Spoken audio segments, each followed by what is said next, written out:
Halo sahabat sehat, perkenalkan saya Dr. Agung Zientio Wibowo dari Klinik Pratama Cita Sehat.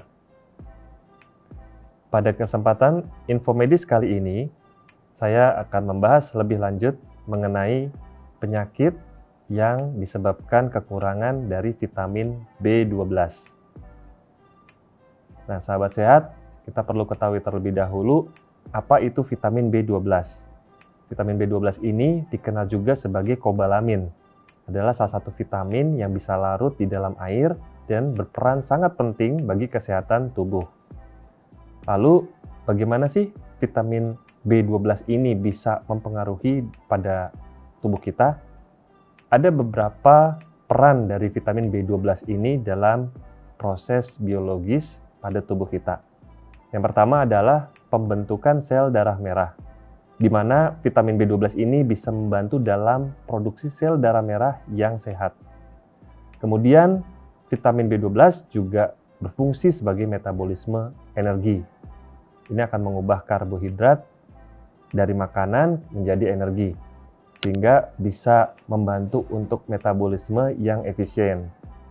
Kemudian, peran dari vitamin B12 sebagai pembantu pada fungsi saraf, di mana vitamin ini penting sekali untuk menjaga kesehatan sistem saraf dan juga otak, dan juga bisa terlibat pada sintesis DNA.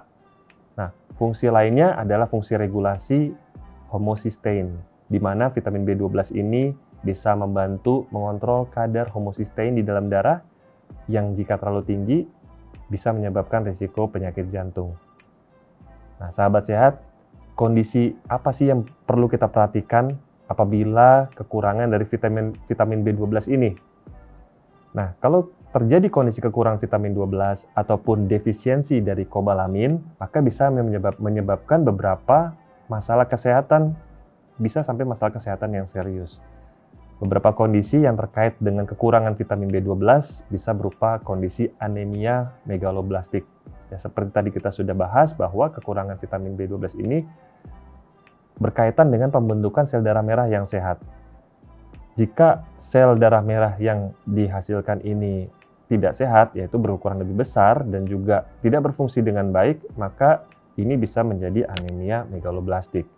Nah, hal ini terjadi karena vitamin B12 yang diperlukan untuk produksi DNA yang tepat dalam sel darah merah ini kurang.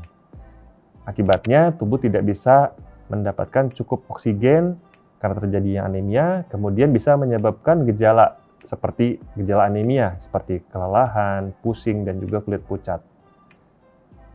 Masalah yang kedua yang bisa berkaitan dengan defisiensi kobalamin adalah gangguan pada sistem saraf. Kekurangan vitamin B12 bisa merusak selubung mielin yang melindungi saraf dan mengakibatkan kondisi neuropati perifer, yang kalau kita kenal ini gejalanya berupa kesemutan, misalnya ada mati rasa atau baal, ataupun kesulitan saat berjalan. Nah, kondisi ini jika tidak diobati, maka kerusakan saraf yang terjadi ini bisa bersifat permanen. Maka tentu saja kita harus segera tangani jika kekurangan vitamin B12. Sahabat sehat, ternyata vitamin B12 juga bisa mempengaruhi kepada kesehatan mental. Jika terjadi kekurangan vitamin B12 ini, akan bisa berkaitan dengan kondisi depresi dan juga perubahan suasana hati. Nah, vitamin B12 ini juga berperan penting dalam produksi neurotransmitter yang mempengaruhi suasana hati. Jadi memang kita harus penuhi kebutuhan vitamin B12. Masalah lain yang bisa terjadi adalah kondisi peradangan pada lidah atau glositis dan juga kondisi sariawan. Kita sudah kenal ya kondisi seperti itu, ada peradangan ya pada lidah bisa terlihat dan dirasakan seperti glositis dan juga sariawan. Ini bisa menyebabkan rasa nyeri ya, dan kita juga akan mengalami kesulitan saat makan, tidak nyaman saat makan. Sahabat sehat, masalah lain yang bisa berkaitan dengan defisiensi vitamin B12 adalah gangguan sistem pencernaan. Masalah pencernaan seperti sembelit, diare, dan juga perasaan mual, ini juga bisa berkaitan dengan defisiensi kobalamin. Bisa terjadi karena penurunan jumlah sel darah merah yang sehat dan juga gangguan pada sistem pencernaan. Maka dari itu kita harus mengatasi jika terjadi defisiensi kobalamin ini. Masalah lain yang berkaitan adalah penglihatan kabur. Ada masalah pada kerusakan saraf optik akibat kekurangan vitamin B12, menyebabkan gangguan penglihatan termasuk pandangan menjadi kabur. Selain itu, yang bisa dirasakan adalah kondisi kelelahan dan juga lemah. Ini menjadi salah satu gejala yang paling umum dari kekurangan vitamin B12 ataupun defisiensi kobalamin ini. Ini adalah kelelahan yang bersifat berlebihan dan bisa terjadi kelemahan juga pada tubuh akibat kurangnya oksigen yang dibawa oleh sel darah merah ke seluruh tubuh berkaitan dengan kondisi anemia seperti yang tadi sudah kita sampaikan. Nah, secara keseluruhan kondisi kekurangan vitamin B12 ini bisa berdampak signifikan kepada kesehatan fisik dan juga kesehatan mental. Maka dari itu kita harus bisa memastikan kecukupan dari vitamin B12 untuk kebutuhan tubuh kita sehari-hari. Pemenuhan vitamin B12 ini bisa didapatkan melalui makanan ataupun diet kita sehari-hari dan juga bisa melalui suplemen jika diperlukan. Untuk mencegah kekurangan dari vitamin B12 ini, ada beberapa cara yang bisa kita lakukan. Yang pertama, tentu kita harus pastikan ya, konsumsi makanan sehari-hari yang tinggi vitamin B12. Paling sering vitamin B12 ini sumbernya dari sumber hewani. Jadi kita harus pastikan ada konsumsi makanan yang tinggi vitamin B12 ini, contohnya adalah daging merah. Ini yang paling baik, terutama hati. Kemudian bisa juga dari unggas seperti ayam ataupun bebek, itu juga bagus karena ini adalah sumber yang terbaik. Kemudian ikan, beragam jenis ikan ya, seperti contohnya misalnya ikan salmon ataupun tuna, ini bisa dikonsumsi untuk kandungan vitamin B12 yang tinggi. Kemudian juga telur, itu bagus sekali juga untuk pemenuhan vitamin B12. Produk susu ya, beragam jenis susu dan turunannya, ada yogurt dan juga keju, ini juga membantu untuk penambahan nutrisi vitamin B12. Bagaimana sih pentingnya menggunakan suplemen untuk memenuhi vitamin B12 ini? Ini bisa diberikan terutama bagi mereka yang memang menjalani diet ketat ya, atau ada masalah pada sistem penyerapan, pada sistem pencernaannya, sehingga vitamin B12 ini bisa menjadi pilihan ya untuk diberikan. Tadi kondisi yang vegan misalnya dia terbatas juga, itu bisa diberikan suplemen.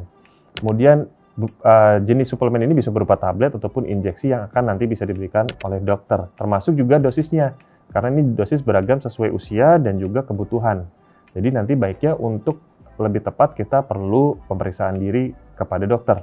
Beberapa kelompok yang terkait dengan kebutuhan suplemen vitamin B12 ini, contohnya adalah mereka yang ada risiko mengalami kekurangan ataupun defisiensi. Ya, seperti tadi sudah sampaikan bahwa kondisi vegetarian ini mungkin mengalami risiko tinggi karena kebanyakan dari sumber vitamin B12 ini terdapat dari sumber hewani.